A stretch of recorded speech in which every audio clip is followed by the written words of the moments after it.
You don't have to be right in order to make money in the marketplace. In fact, you shouldn't chase being right, you should chase probabilities. Let's talk about the trade that I took today. We took out the pre-market low, and I'll annotate that right here. You see, we take out that pre-market low, and I entered long off of the order block. I simply was just waiting for a better fill on the order block because I want a decent risk to reward. It starts to tick down slightly, and I buy it inside that wick, and I enter that trade, pretty much off of the first presentation inversion, and my stop loss was somewhere along the line of this level right here to start.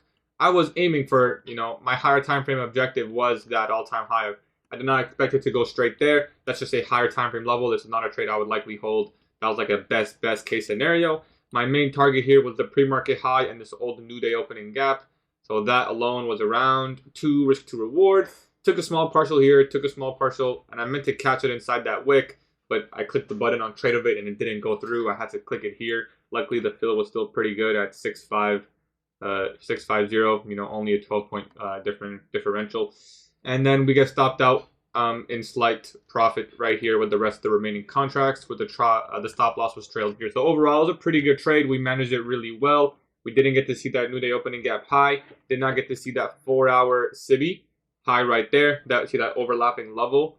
We didn't get to see those levels. Overall, we actually had the wrong, direction or bias going into the morning session. Looks like we are going to come down to that midnight opening price and London low. Was not anticipating that, was not trading based on that premise to start the day. However, we followed our edge. We took a high probability long and it paid us. And we don't need to be right in order to make money. We just have to manage our risk, take the high quality setups when they present themselves, and trust. In hindsight, going back, even if I was bearish, there wasn't really a nice model for me.